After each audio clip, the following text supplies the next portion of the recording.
Sevgili izleyiciler, Marjinal Urla sohbetlerine hoş geldiniz. Arkadaşlar siz de hoş geldiniz. Hoş bulduk. Hoş bulduk. Şimdi ilk programımız çok ilgi çekti, çok güzel oldu. Fakat bizim program yapmamamızı isteyen bir takım çevreler de oldu. Bize bir takım haberler uçurdular. Hatta değişik şeyler de oldu, onları da anlatacağız. Ama önce şu şeyleri bir seyredelim. Geçen hafta yaptığınız sokak röportajlarını seyredelim. Evet, Cenk Özen ve Göksel Kayseri'nin sokaklarda yaptığı bu otoyollarla ilgili, otoparkla ilgili değil mi? Evet. Çalışmalarını vatandaş ne fikirlerini, düşünüyor? görüşlerini. Evet, bunları bir izleyelim, ondan sonra programımıza devam edeceğiz. Ya bu depremden sonra, pandemiden sonra yani Urla bir rant merkezi oldu. Herkes buraya akın edince İstanbul, Ankara, Türkiye'nin her yerine fiyatlar bir acayip oldu. Bence normal değil Türkiye şartlarında. Hepimizin yardımcısı olsun. Ben Alper Çelik Bey. Urla'da eski pazar dönercisinin sahibiyim. 2015'ten beri burayı işletiyorum. Urla'ya kadar uzatılması lazım ücretsiz olan kısmı. En azından Urla halkı da bundan faydalanması lazım. Çok kısa bir mesafe için çok ciddi bir para ödüyoruz sonuçta. Ben Urla'da Aras'ta Çarşısı'nda ayakkabıcıyım. Ayakkabıcı esnafıyım. Şimdi geliyorsun Güzelbahçe'ye kadar. Güzelbahçe'den Urla'ya kadar kısa bir mesafeye 6,5 lira çok büyük bir ücret.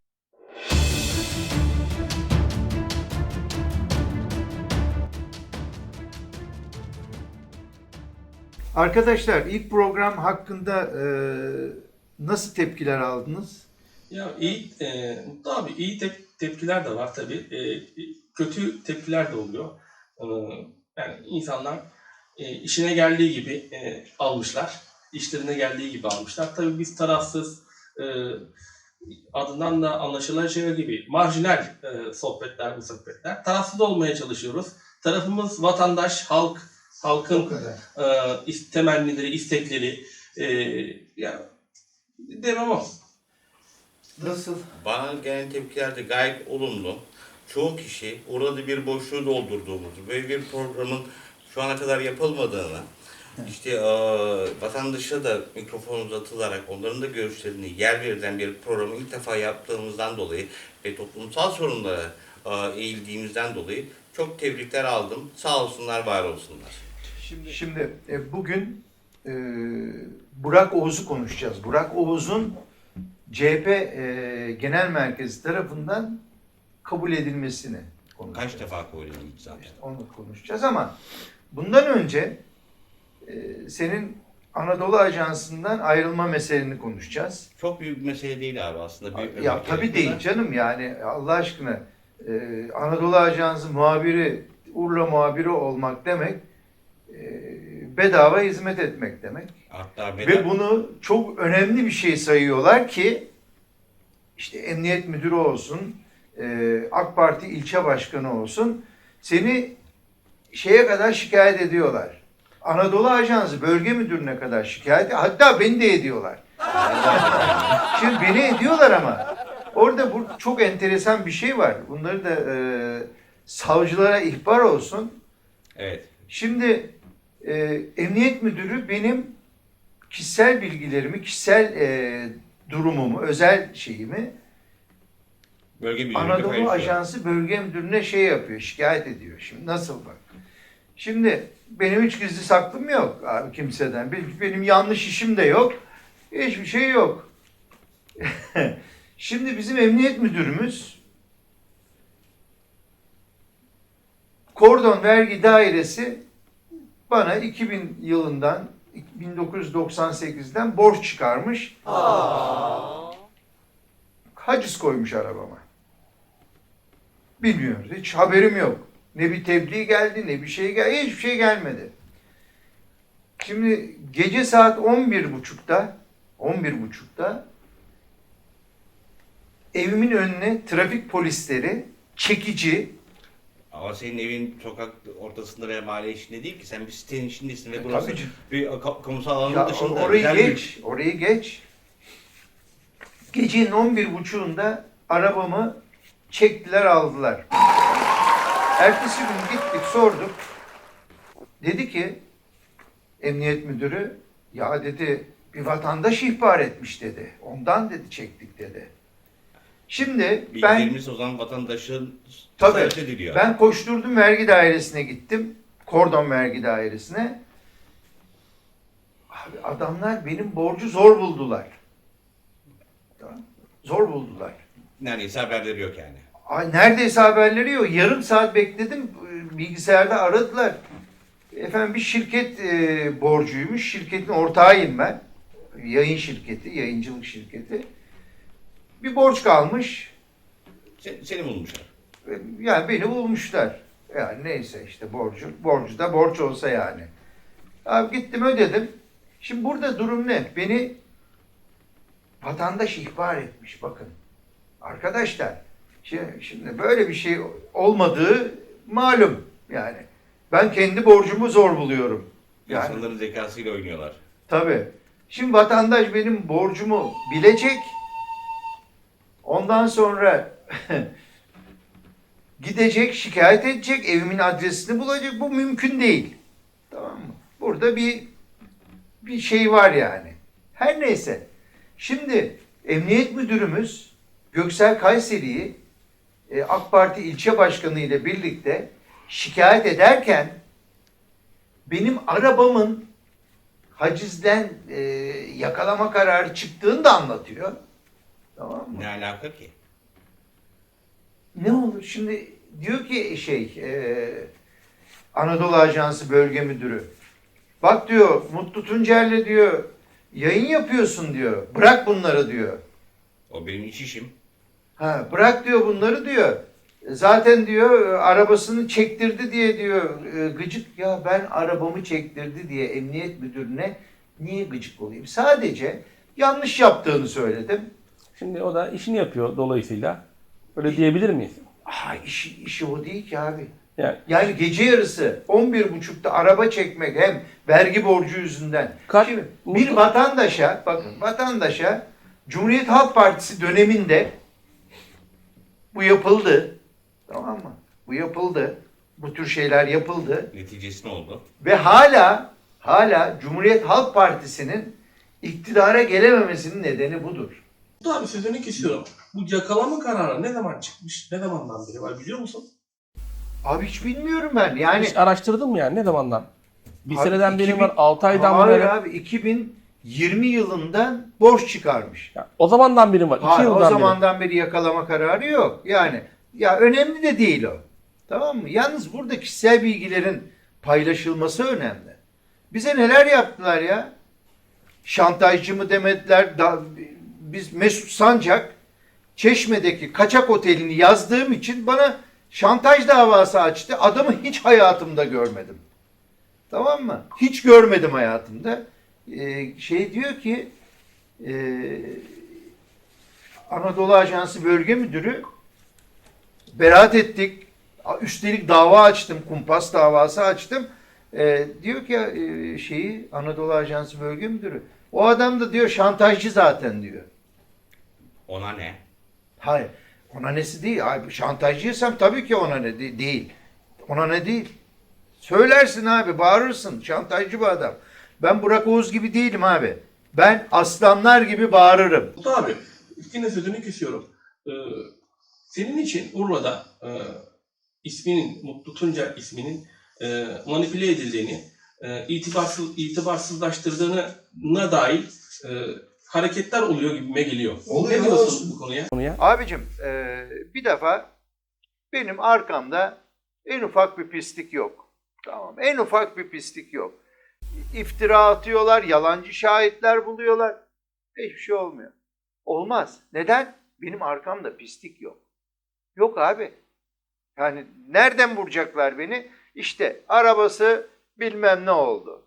Buradan vursunlar abi. Ne olacak? Evet, itibarsızlaştırmaya çalışıyorlar. Görün yani şimdi kimler bunlar? FETÖ'cüler çıkmış diyor ki sana mı dediler? Neden Mutlu Tuncer'le program yapıyorsun? Ya. Elinin köründe. Burak Oğuz'un seçimlerde basın danışmanlığını yaptınız. Yani orası biraz böyle şey kaldı. Yani sanki hiçbir şey yapmamışsınız, hiçbir emek vermemişsiniz, hiçbir şekilde ilgilenmemişsiniz gibisinden hani bir ücret bir ücret istiyor gibilerinden bir söylemler çıkarıyorlar. Yani siz Burak Oğuz'a nasıl bir hizmet verdiniz? Buradan seyirciler... Programı dahil bütün her şeyini ben oturup yaptım. Her şeyini, afişlerinden, tamam mı? Söylemlerine kadar her şeyi o çocuklarla, 3-4 tane çocukla birlikte ben yaptım. Adıgüzel Demirel bu iş için 450 bin lira para ödedi. Biz Burak Oğuz'a seçim sonunda 120 lira çıkardık. 120 bin lira. Hesap çıkardık. Bana dedi ki ben bunu belediyeden ödeyeceğim dedi. Fatura bana bak çok önemli bir şey söyleyeyim. Bana borçlu olan belediye değil dedim. Kim? Burak Oğuz. Sensin. Burak Oğuz. O yaptırdı. Ve bana dedi ki ben parayı ödemem dedi. Neden? Ödemem. Ya niye ödemezsin yani? Yani burada çok önemli bir şey çıkıyor sizin de emeğinizden. Yani Burak Oğuz size belediyeden sizin istediğiniz meblağı ödeyeceğine dair söylemde bulundu. Siz kabul etmediniz. Kabul etseydiniz paranızı alacak. Tabii canım belediyeden kesecektim faturamı. Belediyeden alacaktım paramı yani.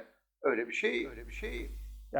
Yani sizin yüreğiniz el vermedi belediyeden Abi ben bu şimdi parayı olur almaya. mu abi Urla Halk'ın cebinden ben para alır mıyım abi? Yani hak etsem alayım. Tabii ki.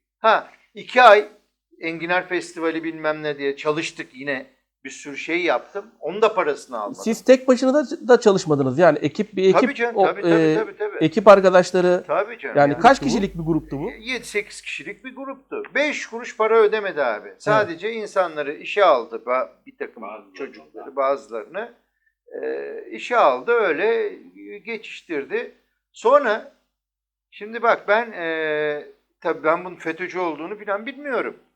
Ya ve bilsem ben FETÖ'yle 1986 yılından beri mücadele ediyorum. Bir tek şeyde şüphelendim. 23 Nisan Çocuk Bayramı'ndaydı. Bana dedi ki ben bir konuşma yazdım buna. Abi dedi ya laiklik falan bunları geç dedi ya yazma bunları dedi. Neden lan dedim ya laiklik tabii laikliği niçin yazmıyorum yani. Cumhuriyet Halk Partisi'nin temel taşlarından biridir bu. Biz dedi sadece dedi laiklerden oy almıyoruz. Vallahi ben yazayım dedim. Sen istersen okuma sadece laiklerden oy alıyorsun sen dedim kardeşim. Tamam mı? Böyle bir şey de var. Yani ondan sonra Kemal Karataş'ın atılması falan filan. Ben bunu araştırmaya başladım. Bir takım bulgulara ulaştım. Biliyorsun zaten sonra. Evet. Sonra da şey yaptık işte. Şimdi esasında Burak Oğuz'un Cumhuriyet Halk Partisi Genel Merkezi tarafından kabul edilmiş olması son derece tehlikeli ve manidar. Bakın. Şimdi birçok insan mahkemelerde haksızlığa uğramış olabilir. Kabul ediyorum. Olabilir. Tamam mı? Beşer şaşar. Ama Burak Oğuz'un iddianamesini okuyan insan, tamam mı? Bunun aldığı cezanın hatta az bile olduğunu düşünür. İslam Mahkemesi de o konuda görüş bildirdi zaten. Tabii. Az bile olduğunu düşünür. Çünkü aşikar. Ve Burak Oğuz hiçbir zaman hayır ben FETÖ'cü değilim. Ulan bana şey yapsalar, FETÖ'cü diye iftira atsalar ben kıyameti koparırım. Bir tane şeyi bulun, bir tane delil bulun. Yani kendimi asarım, yakarım derim ya yani. Hayır. Şimdi burada iddianame çok önemli çocuklar. Şimdi hep ben konuşuyorum ama Burak'ın üzerine birçok telefon kayıtlı mesela. Mutlu abi. Şimdi şunu söylemeye gereği duydum. Burak Oğuz belediye başkanlığı döneminde ben onun yanına gittim, makamına gittim. Kemal Ay da vardı yanımda. Bize çay ikram etti, çay içtik. Orada bir şey sordum Burak Oğuz'a. Sayın Mutlu Tuncer sizin hakkınızda, o zaman tabii belediye başkanı, bu mahkeme süreçleri falan hiçbir şey yok meydanda. Mutlu Tuncer sizin hakkınızda FETÖ'cü olduğuna dair yazılar yazıyor dedim. Biz de okuyoruz. Bu konuyla alakalı bir şey yapmayı düşünüyor. Soruyordum orada. orada. Soruyordu. Sen Ben, FETÖ'cü müsün ben diyordun. sordum. Ben dedim. Ben soruyordum yani yazı yazıyorum ama Ben de dedim. ben bu FETÖ'cü demiyordum. Evet. Soruyorum yani Evet. sen FETÖ'cü müsün kardeşim? Ben de sordum orada. Siz dedim FETÖ'cü musunuz dedim Burak Oğuz'a. Hayır dedi, ne münasebet dedi bana orada. Niye beni mahkemeye vermiyor? Onu sordum. Burak Oğuz'a dedim ki o zaman madem FETÖ'cü değilsiniz neden Mutlu Tuncer'i mahkemeye vermediniz? Vermiyorsunuz dedim Mutlu Tuncer'i. Yazıyor dedim adam. Gazeteci adam yazıyor. Herkes de okuyor. Binlerce kişi okuyor. Ya dedi konuşsun dedi. Ağzı olan konuşuyor dedi. Beni dedi ilgilendirmiyor dedi. Böyle bir kelime kullandı. İçtik çayımıza gittik. Akabinde Burak Oğuz'un mahkeme süreci, yakalanma süreci falan filan ilk duruşma günü. Benim de bir işim vardı. Oraya gittim ilk duruşma günü. Burak Oğuz'u getirdiler mahkeme salonuna. Hakimin, yargı şeylerin, savcıların karşısında. Hakim ne dedi biliyor musunuz Mutlu abi Burak Oğuz'a? Sizi söyledi. Dedi ki gazeteci Mutlu Tuncer dedi sizin hakkınızda dedi yazılar yazıyor dedi. Neden dedi mahkemeye vermediniz Mutlu Tuncer'i? Benim söylediğimi o da söyledi. Neden mahkemeye vermediniz? Hakim de aynısını sordu. Sonrasında şantaj yapmaya kalktı. Benden para istiyor. Tabii isteyeceğim lan. Senden para istemeyeyim. Emeğinin karşılığını istiyor. Yani bir adam emeğinin karşılığını istemesi adamın. Şimdi şantajdan vurmaya kalktılar. Evet. O zaman Mesut Sancar'ın açtığı o beraat ettiğim ve Mesut Sancar'a karşı dava açtığım şantaj, ben hayatımda Mesut Sancar'ı görmedim. Ben hayatımda kimseye şantaj yapmam. Yapmadım. Ya insanların Varsa alnını karıştırırım adamın ben. Tamam mı? Şimdi burada oraya devşirmeye çalıştılar. Olmadı. Yani olmaz abi. Nasıl olsun ya? Şimdi şantaj suçunu çok kolaydır yakalamak. Adama tamam kardeşim gel ne istiyorsun vereyim ben sana dersin. Paranın numaralarını alırsın. Bitti gitti abi. Mutlu abi şimdi siz Burak Oğuz belediye başkanı adayı o kadar aday adayı içinden Burak Oğuz'u seçtiler. Cumhuriyet Halk Partisi üst kurulu diyelim. Aday olduktan sonra siz mi gittiniz ben sizin basın danışmanlığınızı hayır, yapayım diye? Olur O mu mu canım? size geldi? O geldi bana ya. Olur mu öyle şey Yani ya? biraz anlatır mısınız o ilk zamanları nasıl oldu? Ne dedi size Hayır mesela? zaten bir arkadaşlığımız var yani ben Urla'dan tanıyorum yani neticede. Geldi abi basın danışmanlığımı yapar mısın? Yaparım ama seçildikten sonra da devam eder misin görevine? Ya vallahi danışman olarak ben şimdi mesai yapmam belediyede. Ama danışman olarak devam edebilirim. Yani yapabilirim diye görüştük. Yani böyle başladık. Çocukları aldık işe bilmem ne falan filan. Ben Mitik'teki o sözleri bile meclis üyesi adayların bile konuşmalarında sizin yazdığınızı söylediler bilmiyorum. Abi bütün işleri ben yaptım. Miting konuşmalarının sözlerini mitingleri tabii ki ben yazdım. Yani meclis üyelerinin şeyi yok. Yani Yok mu meclis konuşmaları üyeleri? falan yok da. Şimdi bak şurada çok önemli bir şey var. Burak Oğuz'un üzerine iddianamede çıkıyor bunlar. Bir sürü telefon kayıtlı. Bir sürü. Ve bu telefonları kim kullanıyor biliyor musunuz? FETÖ'cüler kullanıyor. Hepsi tespit edilmiş. İddianamede yazıyor. Tamam mı? Faturasını kim ödüyor? Burak Oğuz ödüyor. Tamam mı? Yani Burak Oğuz'la irtibat halindeler. HTS kayıtlarından da belli. 15 Temmuz'un planlayıcısı tamam mı? Hüseyin Çiçek, Hakan Çiçek var. Bu arkadaşla Burak Oğuz Amerika'ya uçuyor. Yan yana. Diyor ki tesadüf. Ama dönüşte yine yan yana geliyorlar. Şimdi böyle bir tesadüf olabilir mi ya? Deniskası oluyor. Yani böyle bir tesadüf olur mu ya? Mahkeme hakimi güldü. Ve FETÖ'nün mahrem imamıyla tamam mı? Sadece Burak Oğuz'un görüştüğü bir telefon var. Şimdi bunun Afrika'ya hatta Bayram Anu var CHP'li. O zamanlar bize söylüyordu bak bunun şeyinde kayıp var. Biyografisinde kayıp var. Bak bu Afrika günleriymiş bu. Bunları araştırın. Ya olur mu öyle şey? Bırak dedim. Yani CHP FETÖ'cü adayı çıkarır mı? Yönetimde değildi. Tabii değildi. Olur mu diyor ya, bir araştırın şunları falan diyordu. Ya Burak Oğuz hakikaten delillerle sabitlenmiş, tamam mı? Bir FETÖ'cü, FETÖ suçlusu. Zaten neticede çok iyi bir tespit var orada savcılığın renklendirme çalışması. Renklendirme. Tabii. Diyor ki bunlar değişik partilere sızıyorlar, tamam mı? Ve oradan bir yerlere seçiliyorlar ve orada faaliyetlerini sürdürüyorlar. Evet, yani Burak Oğuz bugün bu numarayı yutuyor ama Kemal Kılıçdaroğlu, Burak Oğuz'u milletvekili adayı yapmaya çalışıyorlar şimdi, bir grup var. Cumhuriyet Halk Partisi'nden. Şimdi Mutlu abi, Karataş eski Cumhuriyet Halk Partisi İl Başkanı. Onun neden gönderildiği Cumhuriyet Halk Partisi'nden? Çok kolay. Şimdi bir takım şeyleri eleştirdiği için adam, tamam mı? İl başkanıyla il başkanı diyor ki ya bir şikayet dilekçesi lazım diyor. Burak Oğuz zaten gıcık Kemal Karataş'a.